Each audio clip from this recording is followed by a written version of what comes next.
मेला का जुलूस लगेगा, मेला लगेगा, किसी प्रकार का एग्जाम्स ड्यूटी कोई भी फंक्शन वगैरह होंगे, तो लाइसेंस कहाँ से मिलता है? अनुमंडल कार्यालय से ही मिलता है। अनुमंडल कार्यालय में एसडीएम कोर्ट भी लगता है। एसडीएम कोर्ट में क्या होता है, कोई अगर छोटा मोटा विवाद है या 2 साल तक का सजा सुनाने का अधिकार एसडीएम को होता है। तो कोई भी कोर्ट लगेगा एसडीएम कोर्ट, या कोई छोटा मोटा लैंड डिस्प्यूट है, अगर क्रिमिनल रिकॉर्ड्स है तो उसमें भी देखा जाता है कि किस प्रकार का है। अगर हीनस होगा तो फिर तो सिविल कोर्ट में मामला चलेगा, अदरवाइज अनुमंडल कोर्ट में भी मामला चलता है और वहाँ डिसीजन होता है। डिसीजन के बाद जो कंसर्न ऑफिसर होते हैं उसको इम्प्लीमेंट करना होता है, एग्जीक्यूट करना होता है। पीडीएस सबसे महत्वपूर्ण काम जो अनुमंडल पदाधिकारी का होता है कि उस क्षेत्र में जितने भी पीडीएस हैं, जो राशन का जो भी होता है उसको, food security act, national food security act, उसको इम्प्लीमेंट करवाना। जितने भी पीडीएस राशन शॉप्स हैं उस पे इंश्योर करवाना अनाज मिले। बाकी एज अ चेन होते ही हैं, मतलब ब्लॉक और डिस्ट्रिक्ट के बीच में एक चेन के रूप में काम करते हैं एसडीएम। यही सब है। और कभी कभी जब कर्फ्यू लगाना होता है सेक्शन 144, अब तो बीएनएस हो गया है, सेक्शन 163, ये सारा काम करते हैं। तो ये आपका बीएस का मूल काम यही है। और जब आप एज एसडीएम होते हैं तो क्या काज करते हैं, या एज आप प्रभारी पदाधिकारी होते हैं किसी भी शाखा का, या जो कुछ पदे हैं महत्वपूर्ण पदे, डीपीआरओ, डीसीएलआर, पीजीआरओ, एनडीसी या एडीसी, तो उसमें आपका वर्क प्रोफाइल होता है। रही बात गाड़ी की, तो स्टार्टिंग में गाड़ी नहीं मिलता है। हाँ, लेकिन ये सब पद आपको मिल जाएगा, जैसे डीपीआरओ का पद मिल जाएगा तो उसमें सारा कुछ पहले से व्यवस्था है। डीसीएलआर का पद मिल जाएगा। लेकिन कई जिलों में ऐसी व्यवस्था भी है कि स्टार्टिंग में जाते के साथ ही वहाँ इंफ्रास्ट्रक्चर बेहतर है तो वहाँ गाड़ी मिल भी जाती है। कई जिलों में इंफ्रास्ट्रक्चर की थोड़ा सा कमी है, तो कॉमन गाड़ियाँ होती है, एक ही गाड़ी को 2-3 ऑफिसर्स यूज करते हैं। ये सीन है।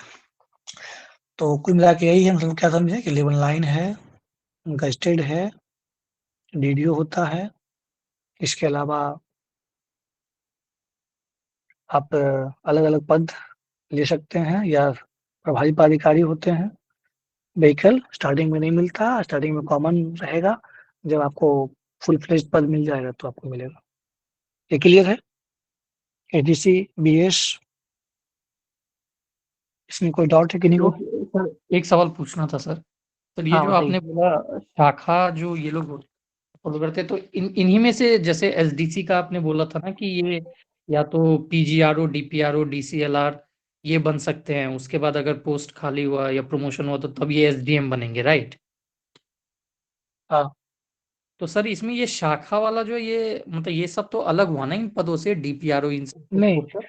शाखा जो होता है डीपीआरओ, डीसीएलआर, पीजीआरओ से अलग पद है बिल्कुल, और उसके प्रभारी होते हैं। तो मान लीजिए डीपीआरओ का जो पद है या डीसीएलआर का पद है या आपका पीजीआरओ का पद है, तो ये पद अगर उस जिले में सीनियर एसडीसी पहले से हैं तो फिर आपको पद नहीं मिलेगा।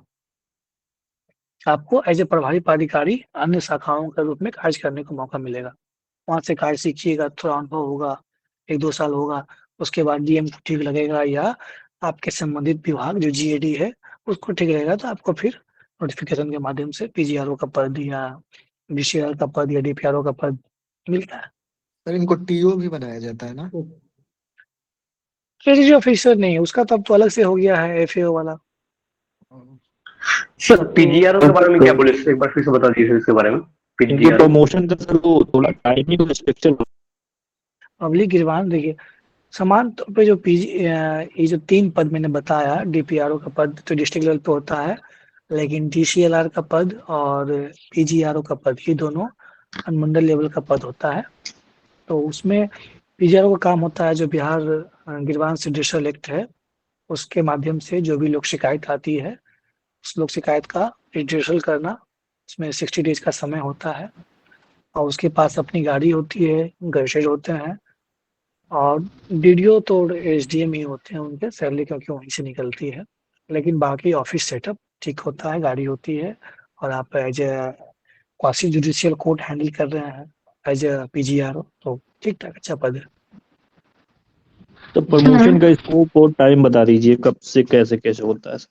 प्रमोशन का स्कोप यही है कि आपका समान तो अब जब से नई नोटिफिकेशन जो आई है उसमें 5 साल रखा गया है कि आप लेवल 9 पे हैं, 5 साल तक लेवल 9 पे रहेंगे। अगर बेहतर तरीके से इस चीज को एग्जीक्यूशन किया जाएगा, जो रिसेंटली जो नोटिफिकेशन आया है बीएस के लिए, तो आप 5 साल में लेवल 11 पे पहुंच जाएंगे। लेवल 11 क्या होता है? आपका डिप्टी सेक्रेटरी का रैंक होता है, ठीक है।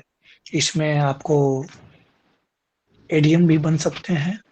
एडीएम में भी बहुत तरह का होता है। एडीएम लॉ एंड ऑर्डर होता है, एडीएम रेवेन्यू होता है, एडीएम डिजास्टर होता है, या आप डीडीसी भी बन सकते हैं, डिप्टी डेवलपमेंट कमिश्नर। और लेवल 11 अभी रिसेंट नोटिफिकेशन बदलाव जो आया है उसमें 5 इयर्स का रखा गया है, तो 5 इयर्स में आप लेवल 11 मिल सकता है। डीएम का ओएसटी, क्या सर बैच के तहत डीएम क्रमवार का 5 ओएसटी, एक्चुअल पावर भी इंटर्नशिप होता है, that's why they are being called HD. Okay sir, okay, thank you. ठीक है। इस पद से कोई और प्रश्न है? सर एक आगे प्रश्न बढ़िए। डीएम का हाँ, होता है यहाँ से। होता है। अगर आपकी जैसे लेवल 13 में चले गए हैं तो हो गया आपका। सर एक क्वेश्चन था, ये पर 10 शाखा कितना होता है सर डिस्ट्रिक्ट में? देखिए, वैसे 45 डिपार्टमेंट्स हैं, तो अच्छा 45 शाखा होते हैं, ठीक है। लेकिन ये डिपेंड करता है उस जिले का। कुछ फिजिकल, मान लीजिए कि वहाँ पे गन्ना का नहीं है तो गन्ना वाला डिपेंड करता है, लेकिन समान तौर पे 45 मान के चलिए कि 45 डिपार्टमेंट से 45 शाखा। अब उसको कार्यालय कहिए, शाखा कहिए। सर क्या क्या होता है, थोड़ा एक बार बता देते, मतलब 5-6 कम से ये कम। मैंने लोग सारा बात किए थे, ये देख सकते हैं आप। जिला समान शाखा है, गोपनीय शाखा है, निर्यात शाखा है, विकास शाखा है, आपूर्ति शाखा है, परिवहन कार्यालय है, जिला परिषद, जिला पंचायत, खेल शाखा, जल संपर्क। इस पर हम लोग क्लास लिए थे। ठीक है सर, समझ गए। हाँ, ओके, आगे बढ़े। नेक्स्ट, ठीक है। देखिए